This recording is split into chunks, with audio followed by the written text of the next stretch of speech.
Habiba Malik from India. Can you list the name of reliable scholars who you turn to for fiqh issues so that we also turn to them for our fiqh issues? This is a very big question. The answer can go on for hours together. I will try and answer in short, because which scholars do I turn to for my fiqh issues?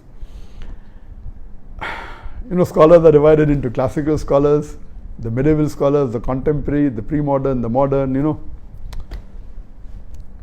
As far as the beloved Prophet ﷺ said, we look, our Sharia is based on the Quran and Sahih Hadith, on Allah and the guidance of the Prophet ﷺ.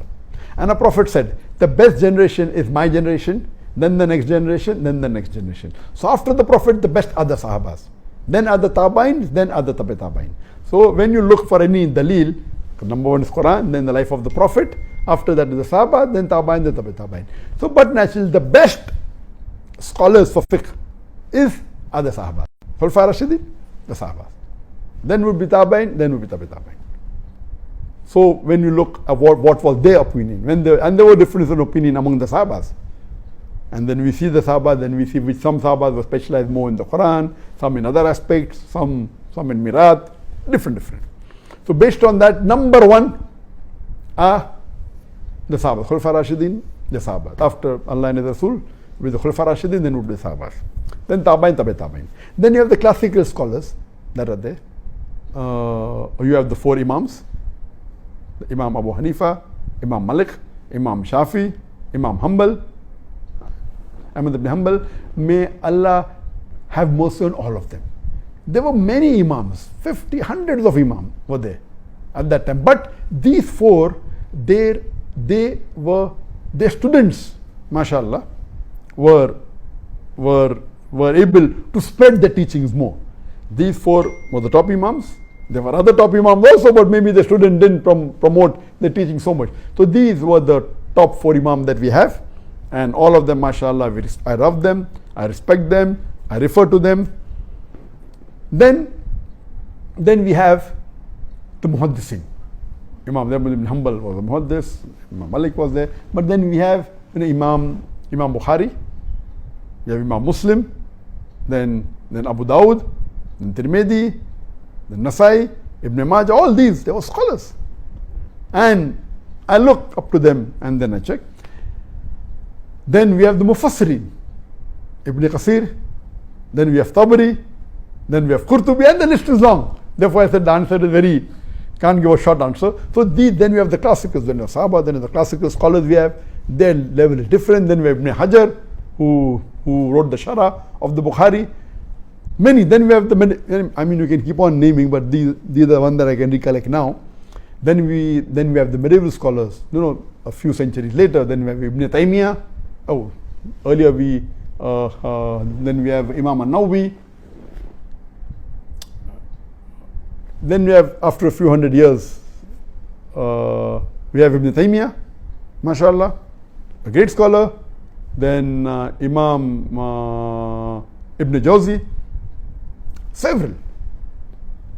Then coming down the line, we have the recent scholars. You call them contemporary scholars, or you call them the modern scholars. I have divided this into two levels, in two parts. One, which were the few decades earlier and are not living any longer, and one which are living. In between there are many other scholars I did not name, but what I could recollect.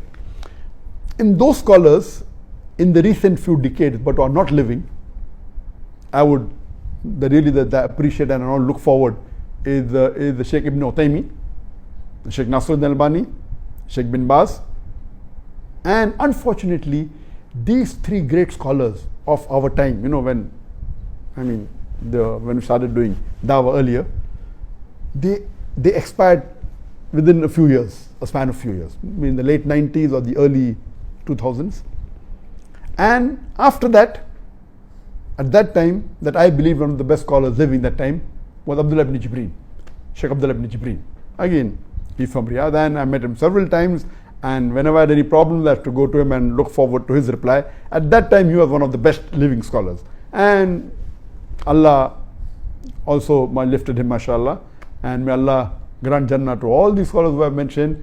May Allah's mercy be on all of them, rahimullah.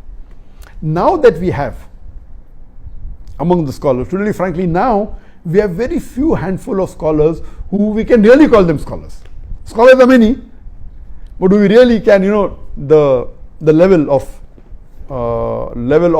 fiqh and the level of intelligence and the way to reply and to analyze.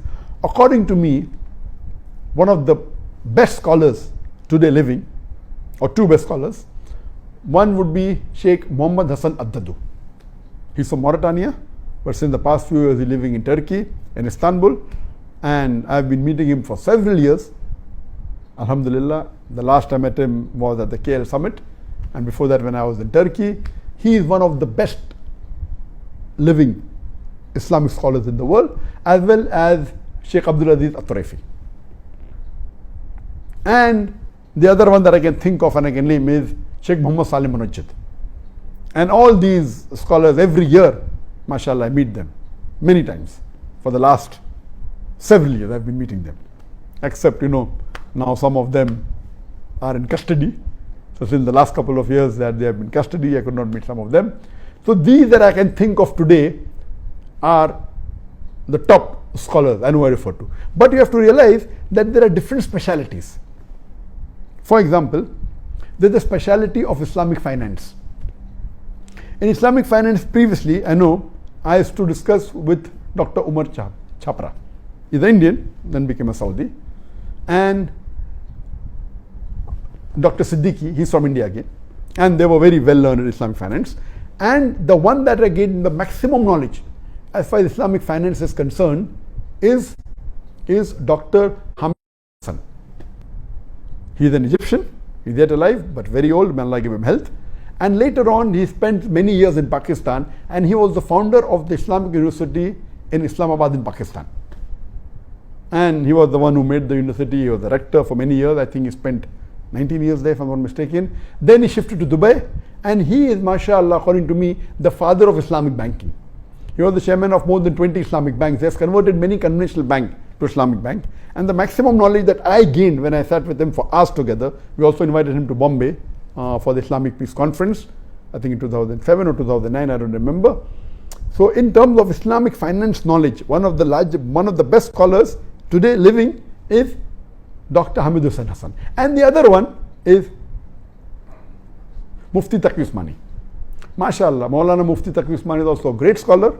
These two scholars are one of the highest in the field of Islamic finance. He's from Pakistan, and I met him a couple of times when he came to Malaysia. MashaAllah, he has great knowledge. And what we find that in finance, the Hanafi fuqaha, the Hanafi scholars have done more advanced research on Islamic finance as compared to others.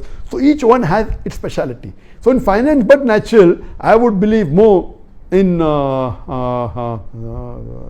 Taqi Usmani or Dr. Hamid Hussain Hassan than Sheikh Dadu, because that is their speciality. Each field, like in Lugha, according to me, one of the best person, according to me, is Dr. Fa Abdurrahim.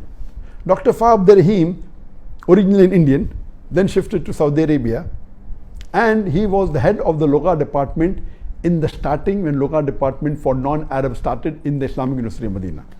And when I tried to find which is the best teacher I can learn with, someone told me it is Fa Abdurrahim. I said, how will this person give me time? So I went there, and I was shocked. He said, I was there. The lecture you gave a few weeks back in Medina, I was there sitting in the first row. So mashallah, he agreed to give me 5 hours every day, and we were supposed to spend 6 months.